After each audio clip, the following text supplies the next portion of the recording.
And you're listening to Live from the Path. We're coming to you from Pathway Studios here in Johnston proper. I appreciate you hanging out with us tonight. Should be an awesome show. Here's what's going on the show tonight. Wait a minute, you don't even know what's going on Turn yet. my microphone up, Ben. I have good things to say. Okay. No, I don't really. Go ahead. Tell me about the show. All right, so here's what's going on tonight. We're trudging through our proofs from GodIsImaginary.com. If you go to GodIsImaginary.com, you'll see 50 proofs from this guy that established that he believes God is imaginary. We've been walking through them. We're on number 43? 44. 44? Yep, we need a different name than proof because we've disproved it. 43 of them so far. Well, he has more opportunities. Well, I can't take away he's done 50. I feel like it'd be just disingenuous to say that we've taken care of everything. Right. Well, I'm just saying up to this point they're not proofs. You can't call them proof. Okay. They're 50 complaints. Okay, so far he's got 43 complaints about God. 6 potential further proofs that God is imaginary. We're in proof number 44, which is think about a Christian housewife. Ooh. I do every day. Me too. I feel like this is going to get somebody into trouble. Probably Buva. I'm most likely right now. Yes. So we'll walk through that proof. Also, what's the potential problem with an effective and humble pope? I thought of one today. Uh-oh. So we're gonna talk a little bit about that. There's a lot of good vibes about the Pope, and let me tell you this. I'll give you this offhand. We're not gonna have a Catholic discussion, right? That's not the issue. All right, I don't want to argue Catholicism. The guy that just got real excited and spilled some of his decaf all over his arm because he thought we were gonna gang up on. It's not gonna happen. All right, calm down there, Jeff. That same kind of guy is the guy that would spill decaf on his arm. How do you have to be holding your coffee to do that? He's very, very excited. Good thing it's decaf. It's a controlled like a woo, and it's on his wrist. I guess I was made for this. Anyway, we're gonna bash the church. Calm down. That's not what's gonna happen. But there's a potential problem. So we'll talk through that. Also, some advice on Dear Life from the Path. The world is just not what it was even 50 years ago. It's not what it was 15 minutes ago. That's what I'm saying. That's fair. Things change. I'm not the same guy I was. You know what I'm talking about, Boo? Hey, man, did Phil Collins die? I think it was a different Phil Collins. I saw that. I was going to say, I have not heard that. Is everybody checking it? Put the Google on it. Yeah, I don't. Here's the thing. Okay, so here's what happened today. I don't know quite how to have this discussion with my daughter, but she popped off the bus, right? And she was crying. My wife was retelling the story, and she said, "Tell your father what happened on the bus." Uh-oh. So I put on a dad face, right? I'm like, "What happened on the bus?" And she's like, "Well, someone said I had to do this and this, and they said if I didn't do it, they were going to cut me in half." I'm like, "Whoa, holy cats!" And I said, "Well, seriously, I mean, they're not really going to cut you in half, but they also have a meteorite and this and this and this." And I'm like, "Okay, hold on.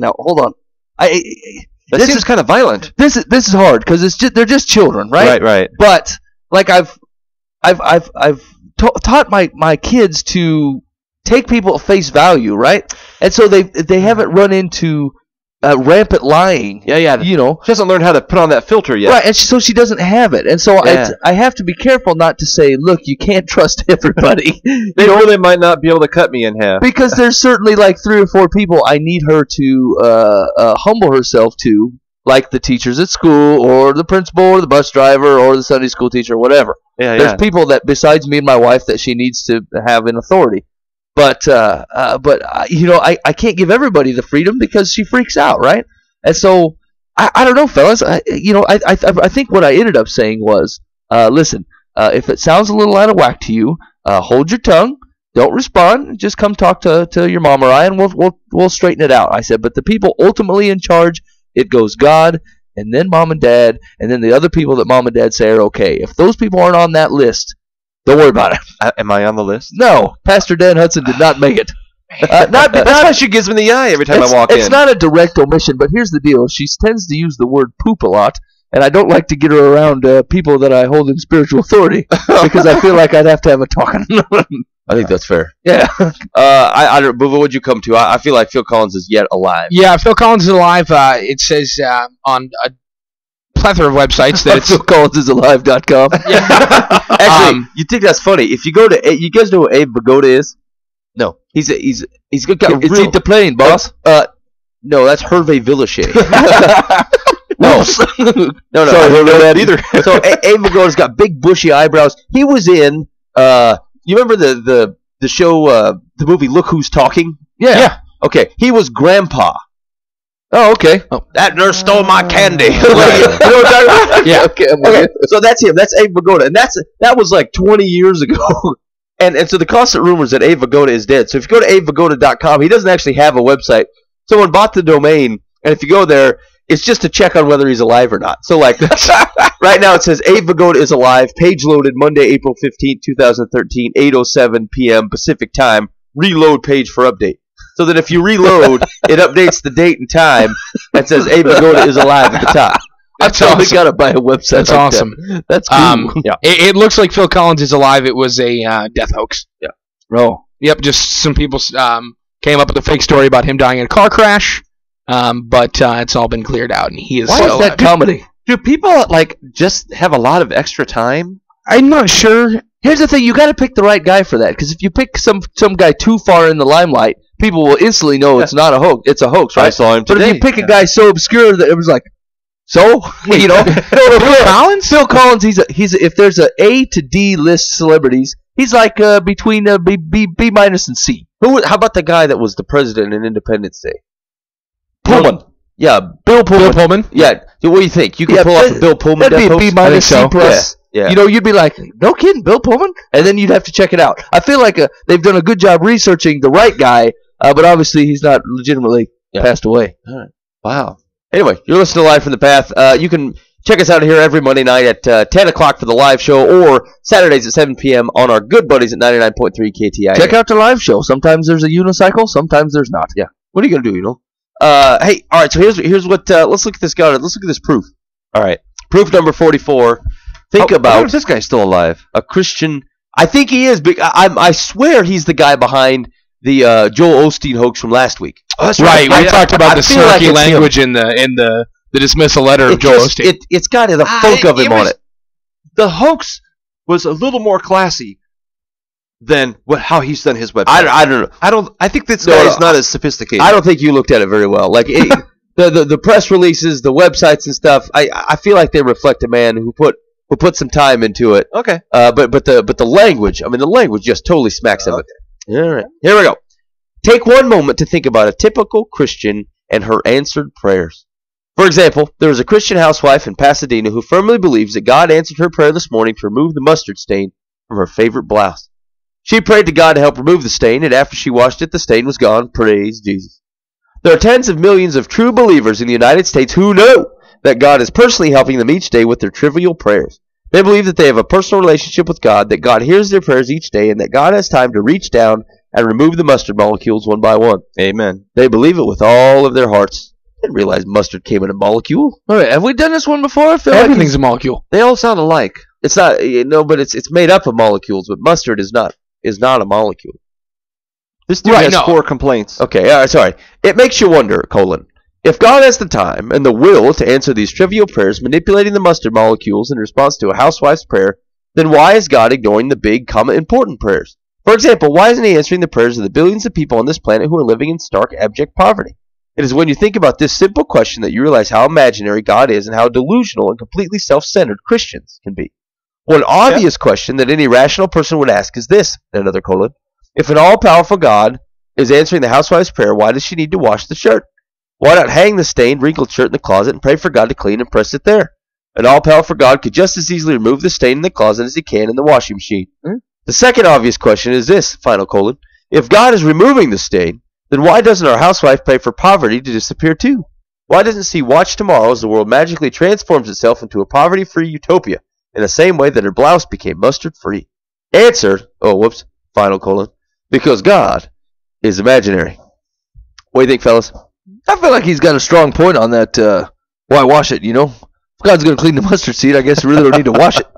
I feel like I'm with him on that one. I suppose if that actually represented a person and their thought process, Yeah. maybe. But I mean, Yeah. there's a lot of assumption here. First of all, praying woman in Pasadena. I could be wrong about this, all right, but I feel like of the housewives, Christian housewives in say the Pasadena area, most aren't staying home, most aren't spilling mustard on their blouse. And most will just buy a new one. Yes, correct.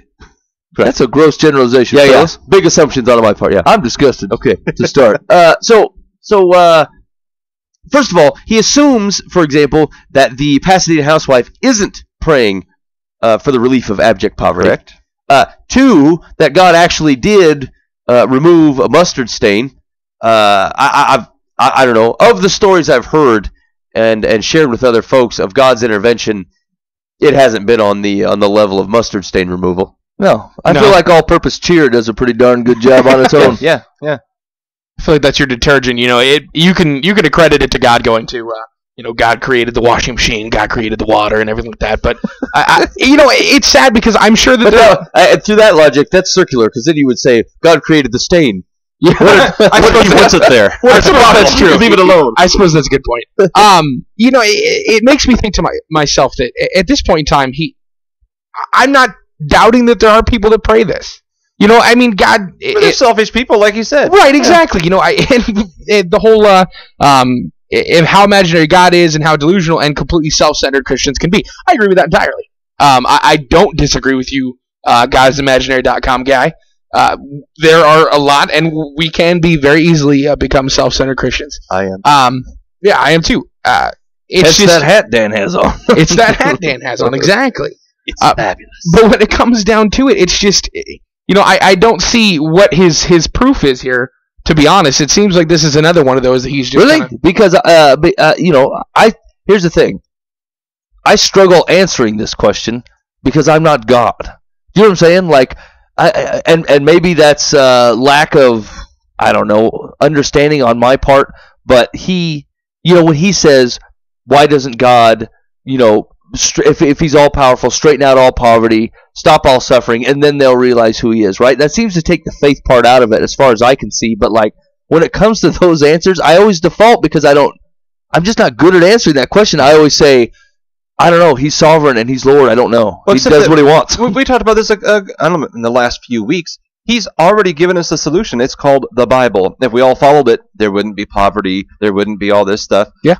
So we're ignoring him. So what we want to eat all the cotton candy and not get a cavity? I mean, that's kind of how it works. That's true. And what they'll do is they'll say, well, what about the people that the effects of sin? Like it's easy to point at the guy that's sinning and go, stop sinning, you're ruining yourself. Right. Right. But then you look at the people. I think I don't know where his heart's coming from. I guess where my heart tends to look is I start to question it when I'm like, these guys are sinning and it's affecting these people, and they have no part in it. They could be, Bible believing Jesus people, and they're suffering hardcore because of this guy's sinning, right? And like, I suppose the more that you have a relationship with Christ, the more you understand that system, and it's Job style, right? It's from naked I came out, naked I'll go back. Glory be to God, done. And so like it's almost a perspective shift if you're a Christ follower. The outside circumstances don't matter. And actually, where he's coming from is probably where the most of the modern, especially American churches come from. Is we don't suffer well. Our version of suffering is, if we're late, being at a stoplight. If they're at a coffee on the way to the church and like, look, Lord, I put all this effort into getting up and going to your service, and the Caribou coffee is low on what I normally order, and I'm going home. Persecution. And it's funny because like, he's looking at it from a worldly perspective and saying, these other people, these third world people, blah, blah, blah, blah, blah. And, the truth of the matter is, like, he doesn't know how to suffer like that, just like Christians from America don't know how to suffer like that. And so, like, that's a completely different perspective for both of us, not just Christians in general. That's the same for him. He doesn't know what it feels like to suffer like that. I don't either, and across the board, we're not good at that, Well, and God really has a desire to live in community with us. You know what? So I don't have a problem with someone praying for their mustard stain. I mean, if that's as deep as their prayer goes, then that's kind of shallow, you know. But you know what? I want to be able to talk to my Father about anything that's going on. Man, this is my favorite shirt, and I got mustard on it. Yeah, this is kind of silly. Any chance this mustard stains on your agenda? I'm going to put this in the washer, and I sure hope this thing comes out. If not, you know, I mean, you know, but why not? Why not? I mean, I wouldn't call that a proof of my faith, though, if it comes out or not. Maybe God doesn't really care about my shirt. You know? Right. He probably really doesn't. But, you know, with my children, I'll give them a little token here or there just for fun. It's like, just like, hey, I love you. Here, you weren't expecting this, but here's something. You know, Yeah. I bought you a new toy today. It's been a while since I've done that. I suppose it has. now a toy's a car, so I don't do that. I got you some reeds for the bass clarinet, okay? So, I mean, for the most part, this is a rehash of at least 15-20% of his proofs. Right. Yeah. It's breaking down prayer. He thinks that the fact that prayers aren't manifested in the way that he expects them to be is a solid proof that God is imaginary. Why doesn't God act like me? Yeah, That's exactly. Why doesn't God answer my "I want my limb back" prayer? Yeah. And if he doesn't exist. Yeah. You know, that brings me to here's something I was thinking this week. And I feel like I'm having a hard trouble reconciling certain ways that people behave. My first question is there anything about God that embarrasses you? Have you ever been embarrassed Some of the medieval art. by God? Now, think about it this way. Your first reaction would be no, right? You're going to say no. God never embarrasses me. No, I agree. Yes. So, like, do you have an example? Yeah, kind of. Like, I have had a conversation, and I mean, this is obviously not a weakness on God's part, right? It's my own perception, but like, I've talked to people, you know, especially when you read the homosexuality debate, right? Like, when it's a faceless debate, when it's black and white against Bible, I'm like, I'm sorry, it can't stand, right? I can't. It just can't stand. And then I've talked to somebody, you know what I'm saying, that's living that lifestyle, and they're just like, I don't see why God would not support me being in love with somebody, like I'm like, and right then maybe that's just weak on my part, right? I know what the Bible says. I know what the loving answer is. The loving answer is, it's God's world. It's God's earth, and this is the deal. But like, you know, I feel for him a little bit. I'm a little embarrassed that I have to say, I'm sorry. That's not the deal, you know? And so I've had that happen. Yeah. And that was one of the examples that I thought of. Is places where I think in retrospect, how you handled something reflects a bit of embarrassment. I hope they don't ask about this. I'll tell you, one of the things I would have struggled with, you know, 5 years ago would have been the revelation of God's character in the wiping out of the Canaanites, as you know, in pursuit of the promised land. I'm like, I don't understand. And it was just like, it seems harsh and it seems brutal, and there was a part of the way that I would have responded to a question there that would have reflected a bit of an embarrassment. It's like, like I have to apologize for God's behavior. If there's anything where the truth of God you would have prefaced with, I'm sorry, but there's just a little bit of embarrassment. And the thing is like, if you ask it that way, it seems so bad. But the reaction of any person that claims to love Jesus, if you say, there's a time that you were embarrassed to God, your first reaction is like, oh no, never. But the thing is that people will treat the Bible that way. There's aspects of the Bible where like they'll apologize for God, they'll apologize for His character, they'll apologize for what it means to somebody else in their life. And but here's it. So that was the one thing I was thinking about. But here's where I was having trouble reconciling is people within the church that claim to love Jesus and will say things like, you know, you deserve all glory and praise and honor. But there are parts of your life in which you are embarrassed of God. There are parts of your life in which you say, and it tends to be on those social type of issues, in which you'll say, Lord, I'll give you all honor and praise, except for, you know, they can say that. I don't know how you can say that with an open mouth and feel like you're meaning it and praising God when there's always something in the back of your mind where you're like, actually, I'm kind of embarrassed about your position on this matter. You know what? I've been kind of praying through this almost exactly to its root cause, right? Not kind of what you're talking about, but what it boils down to is, right, do I take God at who God says He is, right? Like, and I've been struggling with this lately. Of course, the Book of Job I find very helpful, but like if I knew, if I truly believed, I know what I know, but if I truly believed what I think I believe, my life should be way different, right? If God is truly God, and the Bible is his spoken word, and it's to teach me. Why would my life not reflect the fact that I know that God is there, and that his laws are just unchanging and his love is unstoppable? So why would I feel like there's a lot of feelings and a lot of struggles that I shouldn't have if I truly believe that? Well, because you still live in the flesh, and that's the battle you will have the rest of your life. Dang it, Dan! I wanted you to say, Mike, by the time you get to be X and X years old, you'll feel much better about this. I'm sorry, I really can't tell you that. I went on a bender and I bought this hat. Jesus still loves me. That's all I can do to stay alive. This was in a state of worship when I bought this. At the men's conference. That's an interesting side note, Dan. I just thought you should know that. It was obviously a godly choice. No, I mean we physically, mentally, cognitively understand, okay, this is what God wants, but then our flesh battles against it because it's against our nature. Our nature is to do sin and selfish things and all that, and so it's always going to be a battle. But like what you were saying, if there's ever I never get embarrassed. I just figure I don't understand it well enough to explain it well enough yet. I get more embarrassed for myself, like in some of the social issues, whatever. Yeah. If someone asks a question, I think, oh man, I'm disappointed. I can't have a better answer for you because I know what God's answer is, and I know He's smarter than I am. I'm just not as smart. I need to come up with a better answer. Yeah, and I think that's a maturing thing. Like that's why I feel like I'm much closer there now. Where if there's a hesitancy, it's not being able to accurately represent God's character in those things where there's a disagreement. Because the church does have a tendency to have. The people are right. There are some angry Christians and some bigoted Christians and whatever, all the words they throw at them.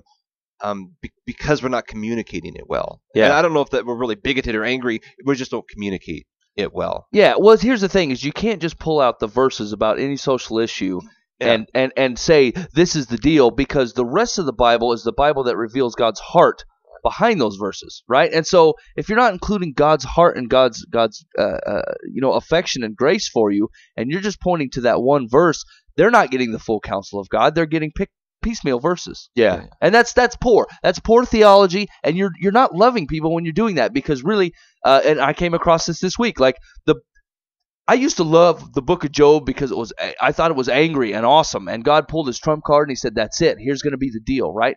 But there's a verse in Job, and it might be chapter 8, where Job's like he's kind of had enough. God hasn't shown up to speak yet. He doesn't understand why these things are happening to him. And he says, if only there was someone to mediate between this God and I to straighten things out, right? And I thought, man, does this book mean a lot more to me because I have the New Testament and I know who Jesus Christ is, right? That statement right there, that's the tattoo statement. Anyway, that verse right there was enough for me to go, okay, like, am I providing the full counsel of God to people when I talk to them about the way they should live, right? And the things that will keep them from living a joyful life if they choose not to live this way, right? And like that Book of Job was awesome to me when I was an angrier man, and it's just as awesome now. It's doubly awesome to me because that statement right there shows that I've been given something that Job didn't have right off bat, was the knowledge of grace beforehand. You have a mediator, right? Yeah. He stood in complete unknown, right? And he was still faithful to God, right? He goes, glory be to God. Whatever I got, I came out naked. I'm going back to dirt. Glory be to God, right? Stop haggling me, woman. And I don't know. Now hold on, that's the tattoo. Naked I leave. Stop haggling me, woman. But I don't know. It blew me away when I was reading that. I'm like, this is because I was trying to figure out what verse I was going to center on. So I was going to teach the Book of Job, right? I'm like, that's the one. That's the one. If only there was a mediator. I'm like, there is one. Great. He didn't know that. Yeah, I know right, that. Right. Yeah. You know? That's cool. Well, and what people don't understand is, like, I don't care if someone is gay. I don't care if they're living with their girlfriend. I don't care if they've had 49 abortions. I don't care, whatever. All the social things you talk about, Yeah, 49 might be a bit much. That's a lot. I mean, I shouldn't say I don't care. I feel bad. we don't tell people to try to so that we can get them to look like us or act like us because it makes me uncomfortable. Thank Jesus. We That do it hat because is outrageous. if you are on a destructive path that will send you right to hell. Yeah. We don't want people to go to hell. That's why we tell people. And sometimes we communicate that poorly. We make it more look like we just want you to straighten your lifestyle up. If only you dress like me. Yeah, Have a exactly. nice mustard stain on your blouse. Yeah, exactly. I don't care about your lifestyle. Let's get you to Jesus. Jesus will take care of your lifestyle. Yeah. As you grow and transform in Him. How did we get this way? How did we get this way where we communicate God's word so poorly? It's the Baptists. I don't know. Gotta blame somebody. Cancel Catholic hate mail. Insert Baptist hate mail. Just give them equal time. I don't know. I think it's a passion. Really, we're a little bit clumsy, and we want so badly because we know the consequences. I don't know anybody who hates people like that, even though we get blamed for that. But it may sound like we hate people when we talk because we're so passionate. We're clumsy. We don't know how to communicate it well in a way that someone will hear it. We put it through our filter rather than their filter. Yeah. And we say what we want to hear, assuming they'll understand. You know, I've met people that do hate other people like that. Yeah, that's and sad. That means they're not in Christ. Well, yeah, it's self-righteous is what it is. It's a judgment on. Hey, I was thinking through this because when I was thinking in my head, I'm like, where people go wrong, where people have been embarrassed to God, and I'm thinking about there's people that are like that. I think they disassociate. If they don't like to think of it that way, they like to think of it as just a disagreement on text or whatever. But like, no, you're embarrassed to God. You don't want to say what God actually says. I don't know how you lift holy hands to the Lord of the universe where you disagree with Him. Yeah. But then I got to thinking of some of those social issues, and I thought, shame on people. Shame on people. The guy that would, everyone's hugged an angry man. It's probably your dad. Maybe it's your brother. It's probably an uncle, right? You've given a hug or a handshake to a guy that was sinfully angry at some point in his life, and you've hugged him, right? How many of those same people would hesitate to openly, to like big bear hug a guy living a homosexual lifestyle? There's something about that where people make a distinction between their sins and they're like, mine's not so bad, or the one that's happened to me, or the one that I've been engaged with, or whatever. There's just some things that I'm not willing to be open to, and it's shameful how we look at other people's sin, because in that reaction, there's a righteousness, there's an inherent self-righteousness about, my thing. Even Jesus was kind of angry. I mean, kind of, it's just. Anyway, when I was thinking through that, I thought, I don't know how people reconcile that type of thought, that the being able to look at parts of God's word and just and chuck it, or feel like they disagree, and then it takes some testicles to hold some holy hands to God and say, all glory and honor to you. By the way, I disagree with you on this social issue. You know what stinks about that though too is, like, I grew up in the church. I can't shake those feelings, right? Like, I grew up there, and it was elevated as I went to church when I was younger, Like, there's certain sins, and I know for a fact right now that's not the case, but like it's just ingrained in me that these are kind of the big ones that we rail against because we don't do them, Yeah. And so like, that's what's going on out there. That's what's happening. It is so different than me. It's safe to talk about. Right? Yeah, exactly. Right. Here's what happens in the mission field. Be ready, Americans don't suffer well, You might have to hug a gay man out there. Seriously, like that's just terrible. And like, I pray that would leave me at some point. And I know, the Holy Spirit takes care of those things. But like, as much as I fight against it, and I know it's coming, like, there are certain things that I just can't. I don't marry together well, through God's eyes, and that really stinks, right? We gotta tone that down. Yeah. The body of Christ has got to quit that crap. There's no reason for it. There's no place for it. And God's grace it obviously covers us and covers them. And so who are we to take the shades and point it in a certain light and say, maybe not as much on that guy, That's junk. Yeah, and a lot of it comes from a mentality of which portrays the fact that, hey, you need to clean yourself up before Jesus will see you. You know what I'm saying? It's like Jesus is sitting off in a throne room somewhere, and he's just waiting for people to come in. It's like, well, the king can't see you now. Yeah, you're too nasty. If you can clean yourself up, change your ways, you can hold on to the theft and a little bit of the anger and stuff, but you can get in that way. But like those big things, the capital S sins that we like to talk about, you're gonna have to give those up before the Lord will see you. Now, here's the deal: that doesn't change the fact of how God sees those things. No, they are. It is still sin, and my sentences in describing some of those hot button social issues should not start with the phrase "I'm sorry." I'm not sorry to be able to communicate the truth of the Lord to you. I recognize that there will be hurt in that, and that it will probably be a difficult transition for you, even if you recognize the truth. That emotional state, I am sorry for. But I'm not apologizing for the Word of God. I'm not apologizing for God's position on what you consider to be a social issue. However, we need to take ourselves off the throne about it. Right. One of the major things I think is people are scared to death to live without that sin because they don't know how to do it. You know what I'm saying? Like, there's not even certain habitual sins, but like sin in general, people don't know how to live without it. And so when you're like, you're going to take this major part of my life away from me, and you've told them what Christ will replace it with, and they don't quite get it yet. They're scared to death, right? It's not like they're holding on to their sin with everything they have. They don't know how to live without that sin. So you're basically chopping off 3 of their legs and saying, "Walk, buddy." Well, and trust in this God that I've told you about to move. And like, that's if you had to steer your conversation somewhere, especially with someone who doesn't know Jesus at all, start there. Realize that they're not the trumped up beast person they may proclaim themselves to be. They're scared to death that what you're saying is you're going to have to get rid of certain things in your life, and you're not going to depend on them anymore. And their immediate thought is, well, what am I going to depend on? This is all I've depended on my whole life. I don't know any better, And so not only are they moving into unregistered territory, they're moving into unsupported territory as far as they can see. They're freaked out. I go through that with habitual sins that I have, right? I've had them so long, I don't know how to live without them. I know who Christ is. I know what he does. And I still don't want to give him to him because I don't know how to live without that sin. And that freaks me out. And I know Jesus Christ, right? So imagine, coming from someone's perspective who doesn't know Christ, that's got to scare you to death.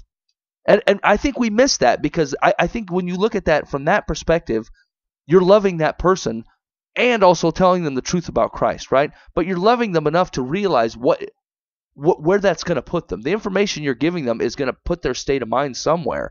And if it gets awkward and terribly defensive, realize that they've at least thought about it, and they're pretty freaked out. You know what I'm saying? They don't like the sound of that because it sounds odd and foreign, and they've used those sins as their legs and their arms their whole life. They just don't know how to operate without them. Well, and if you figure that the perspective of the person at that time is that everything in their world is of this world, and the world that they've largely put together and puppeted themselves, to basically, by what you're saying, you've introduced the concept of a whole nother scenario in which you do not get to control with the things that you do.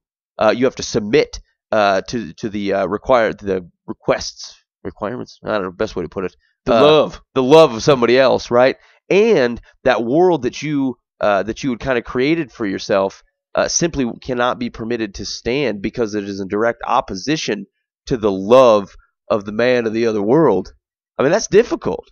It is. That's a difficult thing to be able to consider and change from. And I think we need to recognize that. Sometimes especially people that have grown up in the church, maybe you just don't have that perspective of having to have your world completely change, completely be different, right? You're fighting about how much to submit to this thing, how much to rebel a little because you grew up in the church, but ultimately fall back into the ways of the Bible. I mean, there's people that give up everything to follow Christ. Absolutely everything. Sins they love, people they love, worlds they created and love to follow Jesus. And you're coming at it from a perspective of, Johnny Flannelgraph, who's been around Christ for a long time and kind of heem and hawed around it. And by the grace of God, we're still alive when you decided that you're actually going to do what God asked you to do as opposed to know about it and ignore it. Yeah, exactly. And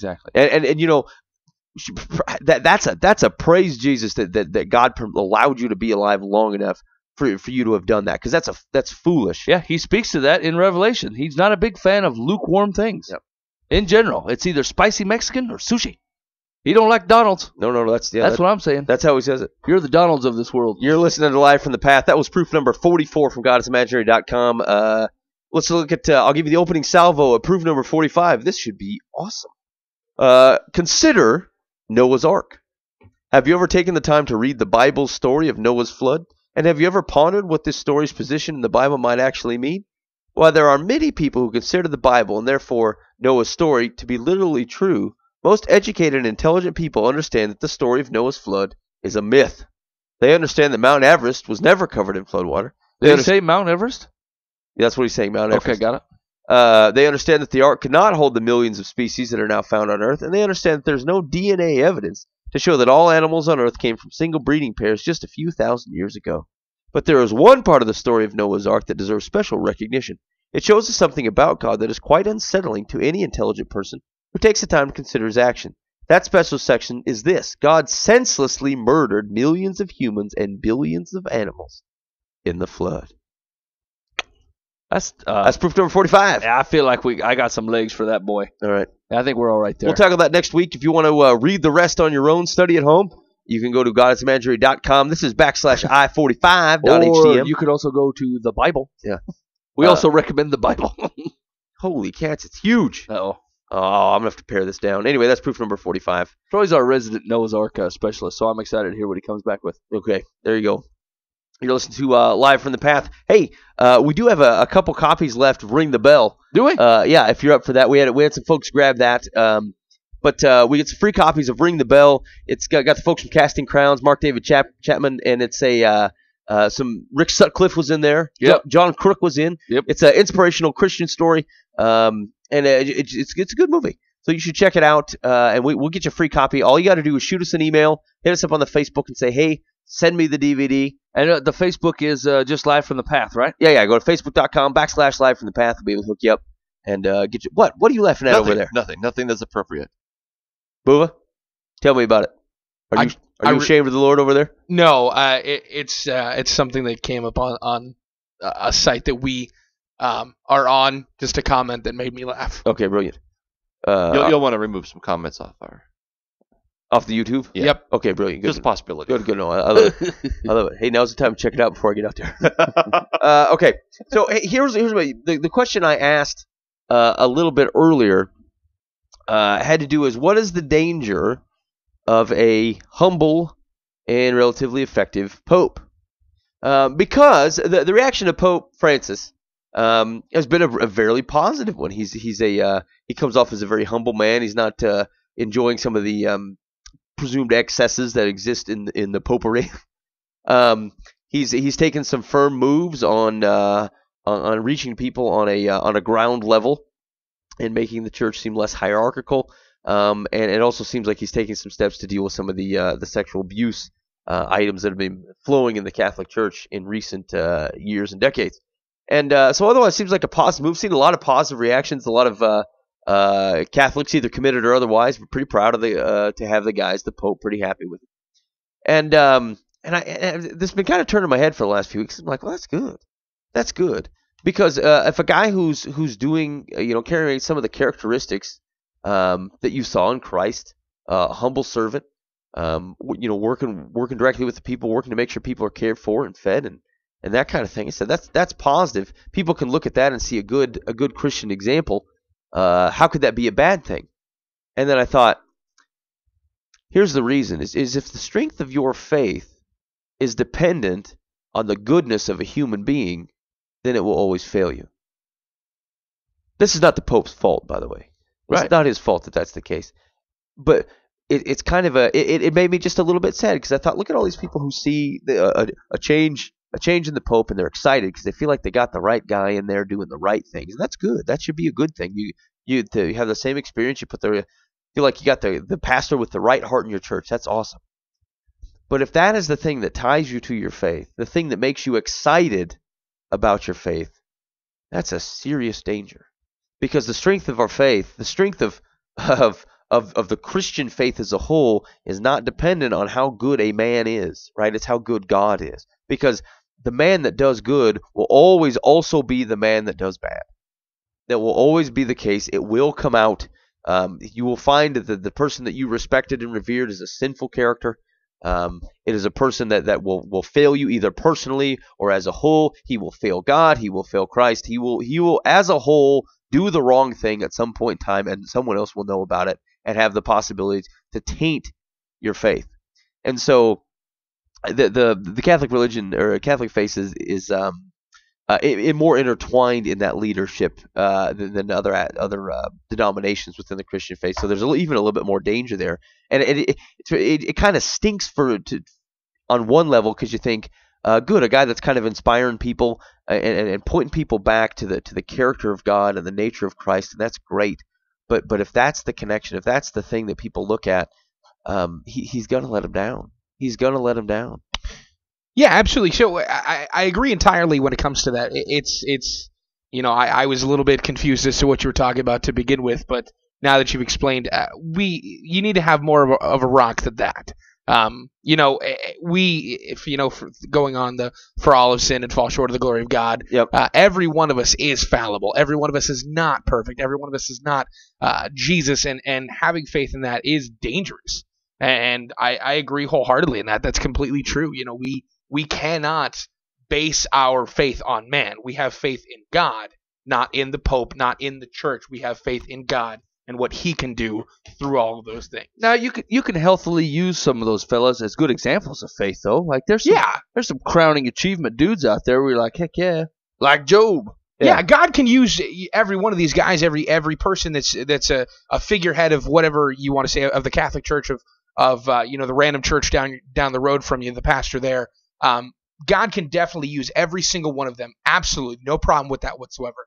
The problem is the fact that if you put them on that pedestal above everyone else, and then that's the reason you believe, that's shaky. That's a crappy situation for the leadership. You know what I'm saying? Like, you have to garner a certain amount of authority as a leader, and you have to earn that authority, right? And so people will tend to hold you up a little bit, right? Because they hold you in some type of authority. Otherwise, I wouldn't be humbling myself to an idiot, but then on the other hand, you're still a fallible human being. And so I suppose that makes it, you got to pray your leaders up something fierce, I guess, because when they fall, that stinks, because then people will put their false expectations on you, and when you fail, they may attribute that to God instead of the human like they're supposed to. Right. That's a problem that is very easy to happen. We put our trust in the man. We put our trust in the pastors, the leaders, the people, the shepherds, whatever you want to say, instead of realizing fully that they are fallible, that they are not above reproach, that they are humans. You take everything that they say, put it through your own filter, through your own faith, and then God is essentially the one who's shepherding you through the words of someone else. But you take it on yourself to build upon your faith for yourself. But if you lay it off as in this person is your guide, is your spiritual person you go to, and there's nothing else to go to, and if they mess up, then we're all completely in the dark, then it's bad. So and I agree. I think it's a maturing process, just like we talked about earlier in your faith, is again recognizing God as God the Father, and recognizing that you have the ability when you're new in the faith, or even immature in the faith. The people is the grasp. The Bible miniseries, it's a people grasp, right? Stories of people. That's what you get. That's what connects you, and that's how you kind of start to see the character of God through people. And so it's a natural thing, I think. And I don't, like I said, I don't know that was when I was thinking about it. I'm not. It's not an indictment on the Pope. I mean, I'm glad that his actions seem to be reflective of the character of Christ, and I'm sure the things that he's doing in that realm are positive, regardless of whether I agree with all of it or not, right? But in general, it was just something that struck me, and I thought, look at all. I'm glad people are excited about that, but ultimately, I think that's the danger in that position anyway. Yeah, good or bad or indifferent. Like that's the danger of that position. Yeah. So I don't know. It was I've heard good things about the new Pope. I'd kind of like to meet him. You think he'd come on the show? Yeah, give him a call. We can get some Fritos in here. Everybody loves Fritos. Hold on. Why do you think he loves Fritos? I said everybody loves Fritos. Oh, well, then that's non-distinct. Hey, man, we didn't pick out something that you personally like. We just figured everyone loves Fritos. Come have one. Well, he's hard to get to, man. I can't ask him what he eats on a regular basis. Well, what I read is that they what's a Swiss Butterfinger? Where does he live at? Vatican. What do they speak? Italian there? What's an Italian Vatican's butter in pasta? Rome, so yeah. What's a Roman Italian You Butterfinger think of the Swiss called? Guard? Le Butterfinger. All right, that's not right. You're listening to Live from the Path. Welcome to Mike's Hour. Here's the deal. The economy is not turning around like people tell you. I was listening to the radio the other day. Here's what they say. Stocks are down. I said, I'm glad I don't have any of those. They said, retirement accounts are down. I'm like, bummer.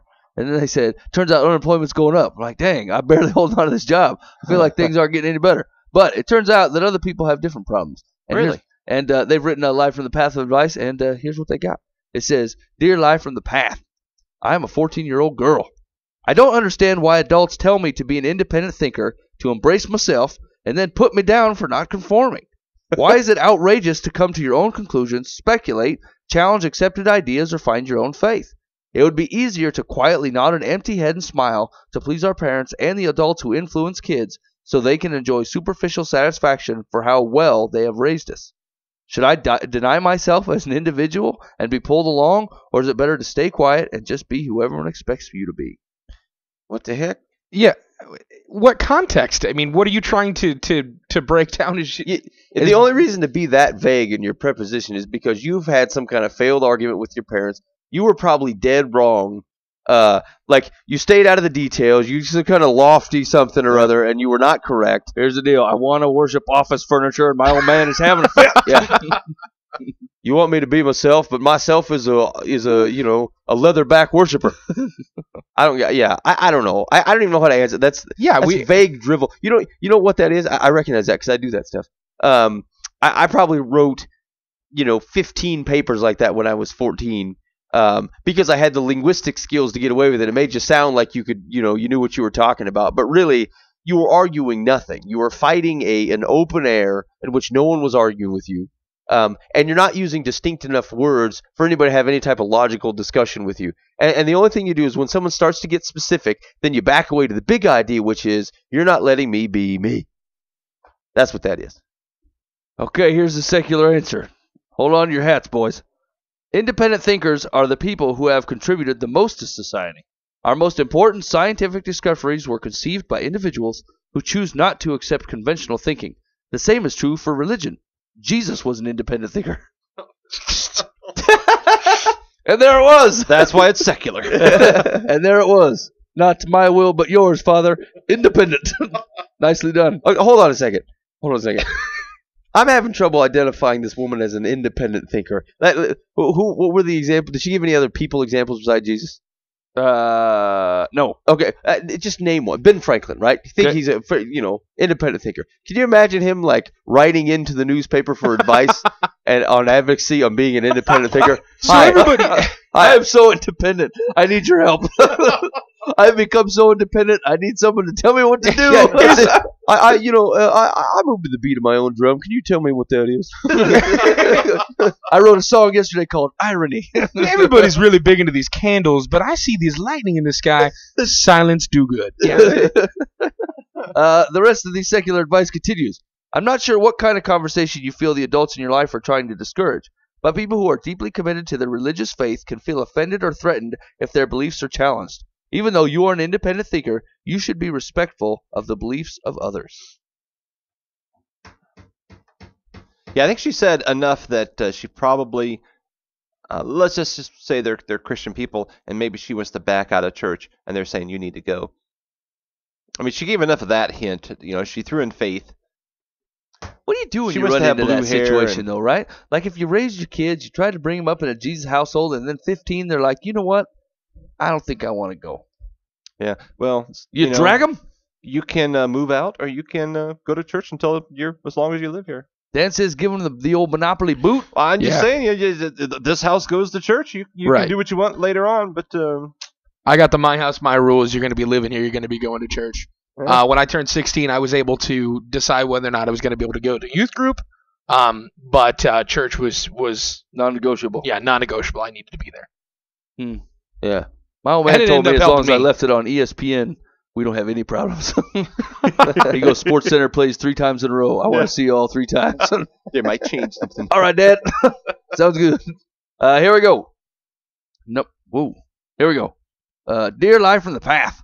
Around the time of my sister's wedding, she and her fiance, Greg, tried to get me and their best man, Bruce, together. They brought him along when they would visit and encourage us to date. Not long after the wedding, we did start to date. Bruce is a great guy, and I enjoy being with him. My problem is, he's my brother-in-law's nephew, even though they are close in age. Bruce's mom is Greg's half-sister. Am I dating a family member? Okay, hold on. He's my brother-in-law's nephew. Okay, he's my brother-in-law's nephew. No. That's No, all right. They're not connected by blood at all That's whatsoever. all legal. No. That seems all right. Okay, hold on. That was it. That was the question.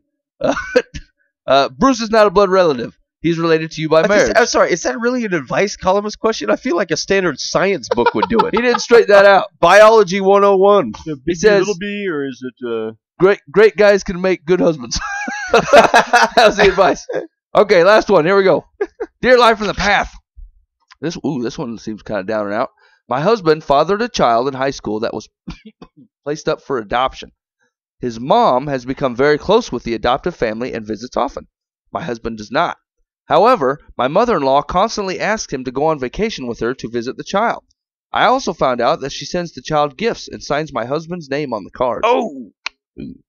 Abby, dear Secular, I feel this is hugely disrespectful, not only to me, but also to my husband. He has chosen not to get involved with this child because he doesn't think it's fair to the adoptive family. He also doesn't wish to become attached. I feel disgusted at this man. We have already told her she is overstepping her boundaries, but it continues to happen. What can we do? Troy. Okay, hold on. Hold on. Overview of the egregious behavior here. The guy fathered a child in high school, placed it up for adoption. Okay. Yep.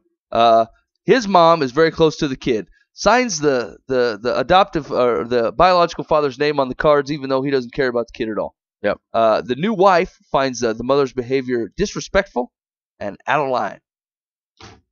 Hold that thought. If you want to hear our answer to that, you're going to have to check out the podcast. If you're on 99.3 KTA, we love you, but we got to split. Please enjoy the word from our sponsors. They're great sponsors. Give them a call, send them an email, go visit them, utilize their services, tell them thanks for supporting Live from the Path. We will see you guys next Saturday. Thanks for listening to Live from the Path. Okay, thoughts, fellas? I'm astonished at the mom's gall, just straight up signing the name of the father, the biological father, on cards. That's ridiculous. She's out of line. Yeah, she's completely out of line. That's setting up, false expectations to the child. Maybe they're going to see, when they turn 18, they want to pursue their biological father. They're going to see, well, I got cards from you the last 10, 15 years, Dad. I figured you'd want to see me. The adoptive parents aren't turning her away. No, She visits them on vacation. I don't see a problem with her going and visiting. I just see a problem with her signing the husband's or the son's name on there and the biological father's name on there, and I think that's just setting wrong expectations. That is pretty bad. I mean, that's like I could see this happening. Let's say I had a crush on a certain somebody, a celebrity or whatever, right, when I was younger, and then someone was like sending me letters signed by that person, making me think that, hey, they dig on me. That's wrong. That set me up. That set me up thinking that someone cared for me that didn't. That is. Now you put it in Celebrity Crush. Come back home to me, Susan. That's just weird. That really, I understand now. Yeah, that's You uncalled for. there. Yeah, Ridiculous. Do you know how many nights I wept over Susan Sarandon? 40's the new 20, Susan. Call me. And Abe Vigoda is alive. He lives.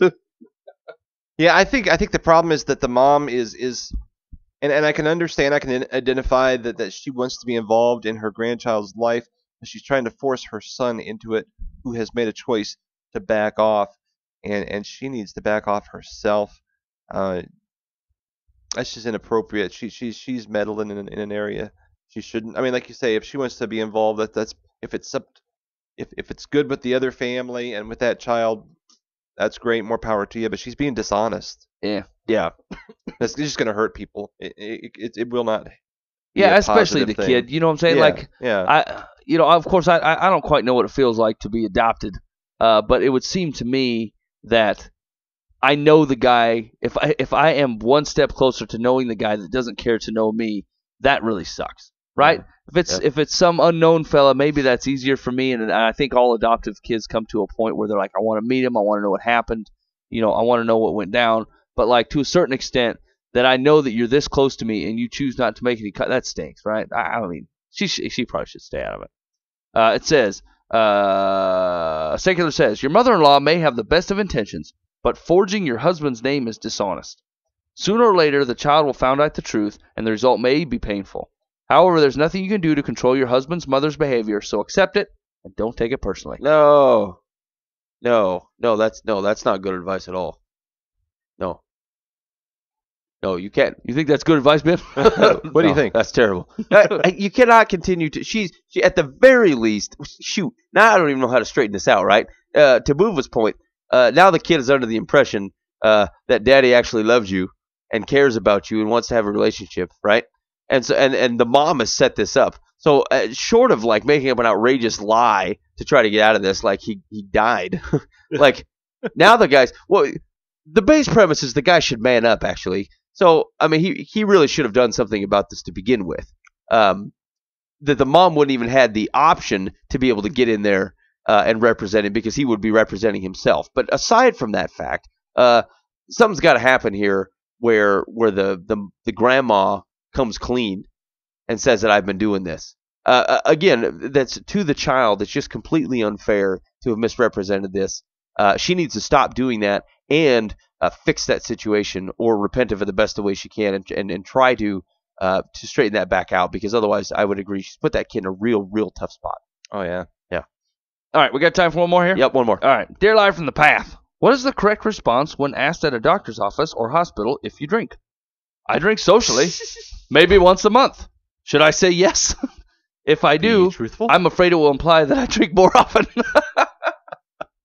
Boy, somebody's got a complex here. Actually, I have this same concern when they ask me if I smoke. Yes, Mike, you're a smoker. I say yes to it, but then they always have. That's the thing. Well, hold on a second. Not to out you in front of everybody, but you're a fairly heavy smoker. I'm not classified as heavy. You smoke all the time. No, I don't smoke all the time. Do you smoke every day? I smoke every day. You smoke every day. That's all the time. I mean, you're an everyday smoker to your own embarrassment. Not like a chimney. That is I'm not smoking right now. Okay, now hold on. It's an hour-long program. You don't see me smoking now. To be clear, the question at the doctor's office, are this you a smoker? This is why she doesn't want to answer, because of your judgmental glances. Hey, do you drink? Whoa. You are define drink. You're misrepresenting the situation to think that the "Are you a smoker" checkbox may not apply to you, everyday smoker. I really want to lie about it. To be honest with you. They're like, "Do you smoke?" I'm like, "Did you already listen to my lungs?" No. And he goes, "I'm gonna listen to your lungs," and I would say, "Okay, I smoke something." I feel like they know that already. Yeah, right? they know that. They just want you to admit it. It's like a ghetto counseling session. That's what I'm saying. It's like they get some kind of weird jollies about getting me to admit that I'm a smoker. Mm-hmm. That's what they do. How often have you done this to yourself? Well, how long have you been making poor life choices? Have you always been dumb, or is this new? We need this for the fun. Well, let's see. How do you spell failure again? So here's what it says. She says, I always end up feeling awkward and like I need to explain myself. I'm pretty proud telling them I don't smoke or do drugs. Dang it. I'm not like that loser, Mike. Seriously. Unnecessary. What do other people who drink on occasion usually say?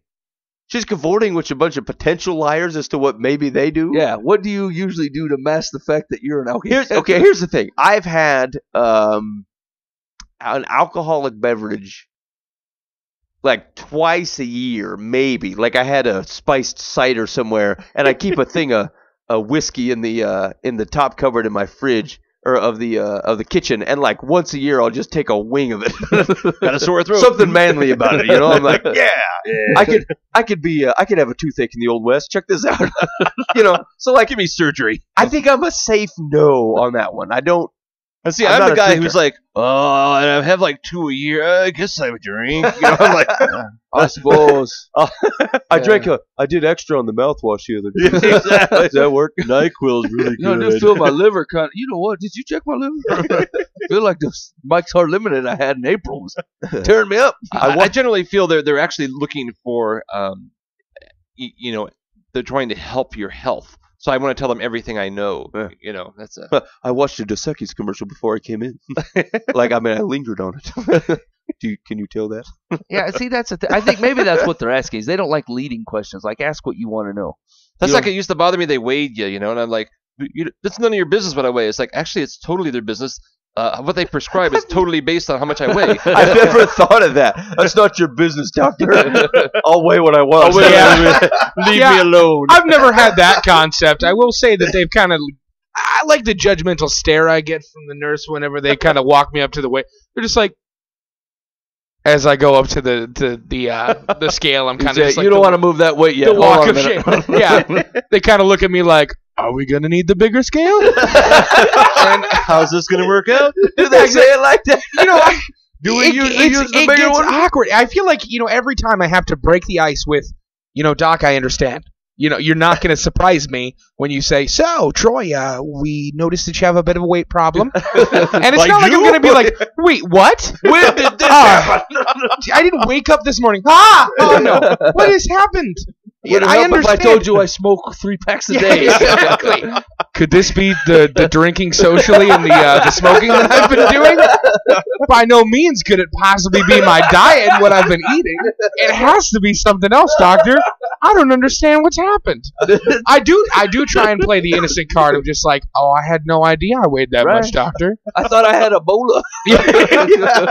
Do you have like a tank? I You can had really to get have this taken taken one care out of. of somebody. Can I just can I Can we, use it? can we get that back? I had a reaction to the Jolly Ranchers, and I thought, surely this will go down after a couple of days. I drink water. Exactly. I drink like 2 gallons of water a day. I rubbed my belly. Ice pack. I put ice on it every night. I will say though, since I started losing weight, it's been a consolation to. I start off with okay. So before we go into the whole physical portion or the weight, I understand that I'm overweight, and they're just like, oh, okay. It's like you don't have to give me the whole. Well, Troy, we really want to talk. I fully understand the concept that I'm a bigger guy and that.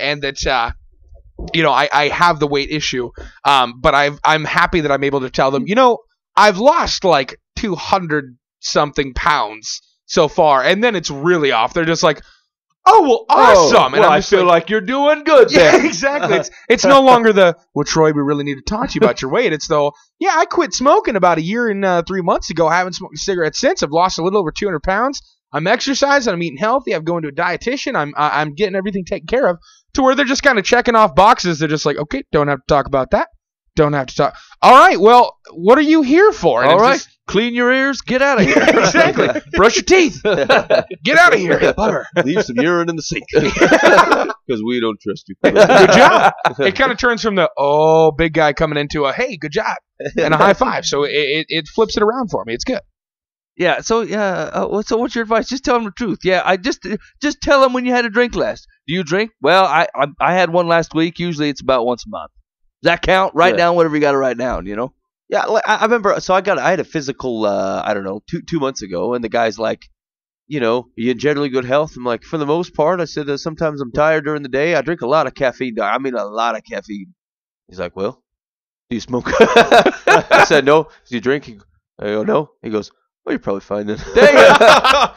I mean, I was ready to cop to like a massive caffeine problem. I mean, 4 cups a day. They don't care. Coffee, bunch of soda, and like, I mean, these are problems. Like, I recognize there's a health issue with how I drink caffeine. But they must see some real wingdings in there because he's No, it's passing me because you're through. not a smoker. Like You're not a social pariah. You walk in there and they go, we put out ads. And we clearly wrote on the pack that this is going to kill you. Yeah, I know. I'm just that dumb. So Now think about here's another $15. Give me a pack. think about how you're treated. A man of of normal weight, generally good health, smoker, compared to other folk who are actually still overweight, right? But non-smoker. They celebrate him because he's at least on the right track. You, on the other hand, you still got 1 foot in. Yeah. And Me? Coming on down. You going on up. It's a dummy waiter system. That's the way it rolls too. They're actually disappointed to find out that you're in good health because they want to hold that over your head as weight for you to quit smoking. All the healthy people waste themselves on cigarettes. You know, the annual physical thing is really kind of a joke because, like you say, you go in and they ask you how you're doing. Yeah. I'm like, I'm here to find. You're supposed to tell me how I'm doing. You know, it's like, am I healthy? They're just like, are you healthy? Yep. Oh, okay, here you go. You know, they give it back like $65. Well, I could have told you. You know, I could have had this phone conversation. Exercise a little more. And drink some more water. Wait, Doc, can you just like email me the file that you have that you print off that little checklist? I'll go through it myself. I'll figure it out. You don't have to charge me $60 to do this. Let's do a $5 and call it a day. Exactly. Hey, wait, we're on the podcast, right? We're past the broadcast already. Okay, so I was at this physical, right? There is nothing. I mean, nothing. I don't mean. I'm not saying it doesn't matter. We're not comfort, right? People usually say about this part is uncomfortable. I'm not so much worried about that, but there is nothing that makes you feel more vulnerable than the butt test. I've never had that. Actually, they don't do that at mine either, man. Did you have an awkward smile? The what? I got a sticker. The butt test? They did a swab. Is that not normal? Is it not normal? Man, I have never heard of that in my entire life. Maybe they heard you were a drinker. Did you say yes to the smoker question? So he did. Wow. Wait, is this really not happening? Yeah, I've never ever had. I've No one's never ever in my entire life. I stopped getting physicals when I started smoking, so. He did a swab. They did tell me when I turned 50 that magic date that they'll start doing colonoscopies like every 10 years. Okay, I'd rather them do a swab than go ahead and just do the Roto-Rooter on it.